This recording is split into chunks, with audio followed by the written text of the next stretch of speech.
اعوذ باللہ من الشیطان الرجیم بسم اللہ الرحمن الرحیم۔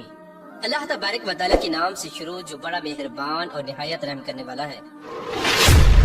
مصر کی تاریخ کا ایک ایسا بدترین انسان جو فرعون سے زیادہ جابر و ظالم اور بدبخت انسان تھا، اور اسی بدبخت انسان کی وجہ سے فرعون اللہ تبارک و تعالیٰ کی وحدانیت پر ایمان نہ لا سکا، اور فرعون کافر و مشرک مرا اور ہمیشہ ہمیشہ کے لیے جہنمی بن گیا۔ یار دوستو، زیادہ تر لوگ یہ جانتے ہیں کہ فرعون مصر کی تاریخ کا سب سے بدترین انسان تھا کہ جس نے خدائی کا دعویٰ کیا اور بنی اسرائیل کے مسلمانوں کا قتل عام کیا۔ لیکن کیا آپ جانتے ہیں کہ فرعون کے خدائی کا دعویٰ کرنے اور مسلمانوں کا قتل عام کرنے اور اللہ تبارک و تعالیٰ کی وحدانیت پر ایمان نہ لانے اور فرعون کو کافر و مشرک اور جہنمی بنانے میں سب سے بڑا کردار اس انسان کا تھا کہ جس کا آج ہم ذکر کرنے والے ہیں۔ اسی انسان کا ذکر اللہ تبارک و تعالیٰ نے قرآن پاک میں بھی حامان کے نام سے کیا ہے۔ یار دوستو، آج کی اس ویڈیو میں ہم آپ کو بتائیں گے کہ فرعون کا سب سے خاص دوست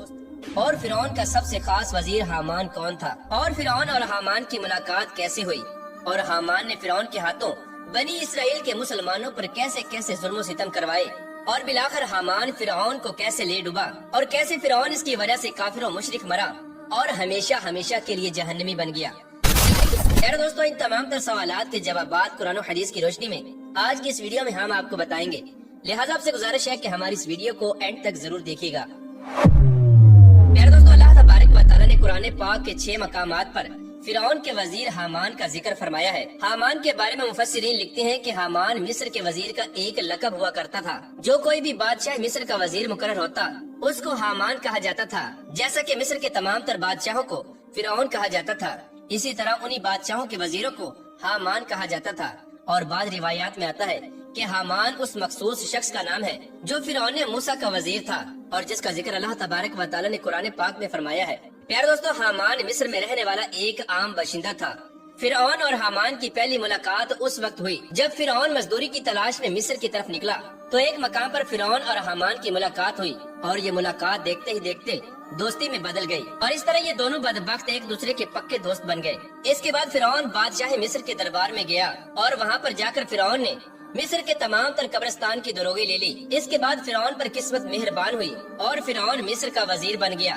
اور مصر کا وزیر بننے کے بعد ایک بار پھر قسمت اس پر مہربان ہوئی اور یہ مصر کا بادشاہ بن گیا۔ اس طرح جب فرعون مصر کا بادشاہ بن گیا تو اس بدبخت نے اپنے دوست حامان کو بھی اپنے پاس بلا لیا، اپنا سب سے خاص وزیر مقرر کر دیا، اور پھر یہاں سے ان دونوں کی بدبختی کا سفر شروع ہوا۔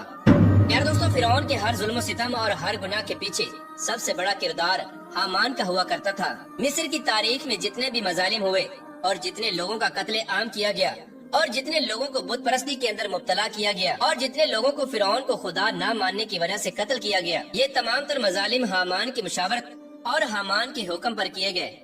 بظاہر تو مصر کا بادشاہ فرعون تھا، لیکن فرعون جو کوئی بھی کام کرتا وہ اپنے دوست حامان کی مشاورت کے بغیر نہیں کرتا، بلکہ مصر میں ہونے والی ہر برائی کے پیچھے حامان کی شیطانیت چھپی ہوئی تھی۔ حامان فرعون کو جو کوئی بھی مشورہ دیتا فرعون وہی کام کرتا۔ اسی وجہ سے تاریخ کے اندر حامان کو فرعون سے بھی بڑا جابر و ظالم اور بدترین انسان قرار دیا گیا ہے۔ یار دوستو، فرعون جب مصر کا بادشاہ بنا تو فرعون نے حامان سے کہا کہ میں مصر کے اندر خدائی کا دعویٰ کرنا چاہتا ہوں، اور میں چاہتا ہوں کہ مصر کے تمام تر لوگ مجھے اپنا خدا مانے اور میری پوجا کریں اور میرے سامنے سجدہ کیا کریں۔ فرعون حامان سے کہنے لگا کہ خدائی کا دعویٰ کرنے کے لیے ایسا کیا کرنا چاہیے کہ مصر کے تمام تر لوگ مجھے اپنا خدا ماننے لگیں۔ تو اس وقت حامان نے فرعون کو یہ مشورہ دیا کہ سب سے پہلے مصر کے اندر دینی اسلام کی تبلیغ پر پابندی لگائی جائے اور دینی درسگاہوں کو بند کر دیا جائے۔ چنانچہ اس طرح حامان کے کہنے پر مصر کے اندر دینی درسگاہوں کو بند کر دیا گیا اور دین اسلام کی تبلیغ پر پابندی لگا دی گئی، اور پھر وقت کے ساتھ ساتھ لوگ حضرت یوسف علیہ السلام کے دین سے دور ہونے لگے،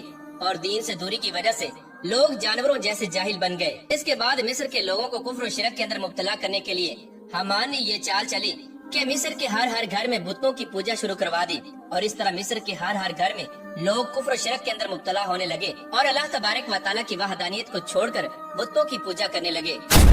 اس کے بعد جب فرعون اور حامان نے دیکھا کہ مصر کے تمام تر لوگ اللہ تبارک و تعالیٰ کی ذات کو بھول چکے ہیں اور اللہ تبارک و تعالیٰ کی وحدانیت کو چھوڑ کر بت پرستی کے اندر مبتلا ہو چکے ہیں، تو اس وقت حامان نے فرعون کو یہ مشورہ دیا کہ اب مصر کے تمام تر لوگوں کو ایک جگہ پر اکٹھا کیا جائے اور ان کے سامنے خدائی کا دعویٰ کیا جائے اور ان کو سجدہ کرنے کا حکم دیا جائے۔ چنانچہ فرعون نے ایسا ہی کیا، مصر کے تمام تر لوگوں کو ایک مقام پر اکٹھا کیا گیا اور فرعون نے ان تمام تر لوگوں کے سامنے خدائی کا دعویٰ کر دیا اور ان کو اپنے سامنے سجدہ کرنے کا حکم دیا۔ اس وقت مصر کا سب سے بڑا قبیلہ قبطیہ وہ فرعون کو اپنا خدا ماننے لگا اور اس کے سامنے سجدہ کرنے لگا۔ چنانچہ اس طرح فرعون نے مصر کے تمام تر لوگوں کے سامنے خدائی کا جھوٹا دعویٰ کیا اور اس طرح فرعون مصر کا جھوٹا خدا بنا۔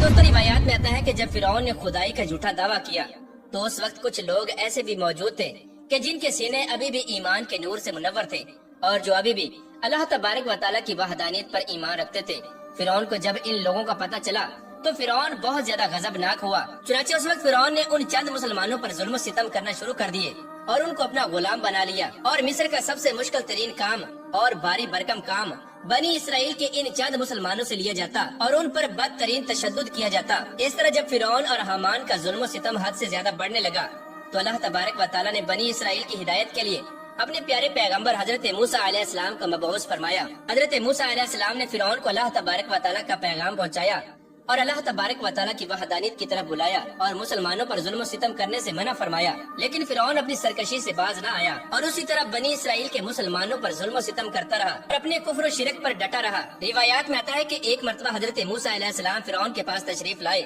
اور فرعون سے کہنے لگے کہ اے فرعون، اگر تو اللہ تبارک و تعالیٰ کی وحدانیت پر ایمان لے آئے تو اس کی وجہ سے تیری آخرت تو بہتر ہو ہی جائے گی، لیکن اللہ تبارک و تعالیٰ دنیا کے اندر تجھے 4 طرح کے انعامات عطا فرمائے گا۔ حضرت موسیٰ علیہ السلام کی یہ بات سن کر فرعون حضرت موسیٰ علیہ السلام سے پوچھنے لگا کہ وہ 4 نعمتیں کون سی ہیں جو تیرا رب مجھے عطا فرمائے گا۔ فرعون حضرت موسیٰ علیہ السلام سے کہنے لگا کہ مجھے ان نعمتوں کے بارے میں بتائیں، شاید کہ میں اللہ تبارک و تعالیٰ کی وحدانیت پر ایمان لے آؤں۔ چنانچہ حضرت موسیٰ علیہ السلام نے اللہ تبارک و تعالیٰ کے حکم سے فرعون کو یہ بتایا کہ اگر تو اللہ تبارک و تعالیٰ کی وحدانیت پر ایمان لے آئے تو اللہ تبارک و تعالیٰ پہلی نعمت تجھے یہ عطا فرمائے گا کہ تو ہمیشہ تندرست رہے گا اور تو کبھی بیمار نہ ہوگا، اور دوسری نعمت اللہ تبارک و تعالیٰ تجھے یہ عطا فرمائے گا کہ ابھی تو ایک ملک کا بادشاہ ہے، اگر تو اللہ تبارک و تعالیٰ کی وحدانیت پر ایمان لے آئے تو اللہ تبارک و تعالیٰ تجھے 2 اور ممالک کی بادشاہت عطا فرمائے گا۔ اس ملک کی بادشاہت تجھے اللہ تبارک و تعالیٰ کی نافرمانی کرنے کے باوجود ملی ہے، تو سوچ اگر تو اللہ تبارک و تعالیٰ کی فرما برداری کرے گا تو اللہ تبارک و تعالیٰ تجھے کیا کیا عطا فرمائے گا، اور اگر تو اللہ تبارک و تعالیٰ کی وحدانیت پر ایمان لے آئے تو اللہ تبارک و تعالیٰ تجھے دنیاوی نعمتوں کے ساتھ ساتھ جنت کے اندر بھی جگہ عطا فرمائے گا۔ فرعون نے جب حضرت موسیٰ علیہ السلام کی یہ بات سنی تو فرعون حضرت موسیٰ علیہ السلام کی باتوں سے بہت زیادہ متاثر ہوا۔ فرعون نے جب حضرت موسیٰ علیہ السلام کی یہ باتیں سنی تو فرعون حضرت موسیٰ علیہ السلام سے کہنے لگا کہ پہلے میں اپنی بیوی سے مشورہ کروں گا۔ اس کے بعد فرعون گھر گیا اور اپنی بیوی حضرت آسیہ رضی اللہ تعالی عنہا سے جا کر کہنے لگا کہ حضرت موسیٰ علیہ السلام نے فرمایا ہے کہ اگر میں اللہ تبارک و تعالیٰ کی وحدانیت پر ایمان لے آؤں تو اللہ تبارک و تعالیٰ مجھے فلاں فلاں نعمتوں سے نوازے گا۔ یہ بات سن کر حضرت آسیہ رضی اللہ تعالی عنہا بہت خوش ہوئی اور فرعون سے کہنے لگی کہ اے فرعون، اللہ تبارک و تعالیٰ کی ان نعمتوں پر تو اپنی جان کو قربان کر دے اور اللہ تبارک و تعالیٰ کی وحدانیت پر ایمان لے آ۔ یہ کہتے ہوئے حضرت آسیہ رضی اللہ تعالی عنہا زاروں کی طرح رونے لگی اور کہنے لگی کہ آفتاب تیرا تاج ہوگا۔ حضرت آسیہ فرعون سے کہنے لگی کہ آپ کو کسی سے مشورہ کرنے کی کوئی ضرورت تھی ہی نہیں، بلکہ آپ کو حضرت موسیٰ علیہ السلام کی مجلس ہی میں اللہ تبارک و تعالیٰ کی وحدانیت پر ایمان لے آنا چاہیے تھا اور دعوت حق کو قبول کر لینا چاہیے تھا۔ چنانچہ حضرت آسیہ کی یہ بات سن کر فرعون حضرت آسیہ سے کہنے لگا کہ میں ایک بار اپنے وزیر حامان سے بھی مشورہ کرنا چاہوں گا۔ تو حضرت آسیہ فرعون سے کہنے لگی کہ حامان سے مشورہ کرنے کی کوئی ضرورت نہیں، کیونکہ وہ اس بات کا اہل نہیں، لیکن چونکہ حامان فرعون کا سب سے قریبی دوست تھا اور سب سے خاص وزیر تھا، لہذا فرعون مشورہ کرنے کی غرض سے حامان کے پاس گیا اور سارا ماجرا حامان کو بتایا، اور فرعون حامان سے پوچھنے لگا کہ اب مجھے کیا کرنا چاہیے۔ حامان نے جیسے ہی فرعون کی یہ بات سنی تو وہ غصے سے لال پیلا ہو گیا اور زاروں کی طرح رونے لگا اور اپنے گریبان کو پھاڑنے لگا، اور حامان نے اپنی دستار کو اٹھا کر زمین پر مارا اور شور و غل کرنے لگا اور روتے ہوئے فرعون سے کہنے لگا کہ حضرت موسیٰ علیہ السلام نے آپ کی شان میں معاذ اللہ یہ گستاخی کیسے کی؟ آپ کی شان تو یہ ہے کہ تمام کائنات آپ کی وجہ سے چلتی ہے اور مشرق سے لے کر مغرب تک ہر چیز آپ کی تابع ہے، اور دنیا کے تمام بڑے بڑے بادشاہ آپ کے دربار میں سجدہ ریز ہوتے ہیں۔ فرعون کا وزیر حامان فرعون سے کہنے لگا کہ حضرت موسیٰ علیہ السلام نے آپ کی توہین کی ہے کہ آپ اللہ تبارک و تعالیٰ کی وحدانیت پر ایمان لے آئیں، جبکہ پوری دنیا کائنات آپ کو سجدہ کرتی ہے اور آپ پوری دنیا کے رب ہیں۔ اس طرح حامان فرعون کو بھڑکانے لگا کہ آپ حضرت موسیٰ علیہ السلام کی بات مان کر ایک ادنا غلام بننا چاہتے ہیں اور خدا سے انسان بننا چاہتے ہیں، جبکہ یہ آپ کی بہت بڑی توہین ہے۔ اگر آپ نے اسلام قبول ہی کرنا ہے تو اس سے پہلے مجھے مار ڈالیے تاکہ میں اپنی زندگی میں آپ کی یہ توہین اپنی آنکھوں سے نہ دیکھ سکوں۔ چنانچہ اس طرح حامان فرعون کو غرور و تکبر کا جھوٹا لالچ دے کر ورگلانے لگا اور دعوت حق کو قبول کرنے سے منع کرنے لگا۔ چنانچہ فرعون نے جب حامان کی یہ بات سنی تو فرعون غرور و تکبر میں آ گیا اور غرور و تکبر کے اندر آ کر خود کو خدا سمجھنے لگا اور دعوت حق کو قبول کرنے سے انکار کر دیا۔ اور اس طرح فرعون نے حامان کی باتوں میں آ کر دعوت حق کو قبول کرنے سے انکار کر دیا اور اللہ تبارک و تعالیٰ کی وحدانیت کا انکار کر دیا۔ اور اس طرح فرعون حامان کی وجہ سے ہمیشہ ہمیشہ کے لیے اللہ تبارک و تعالیٰ کی بارگاہ سے مردود ہو گیا اور جہنمی قرار پایا۔ پیارے دوستو، جب فرعون کا ظلم و ستم حد سے بڑھ گیا اور فرعون بارہا سمجھانے کے باوجود اللہ تبارک و تعالیٰ کی وحدانیت پر ایمان نہ لایا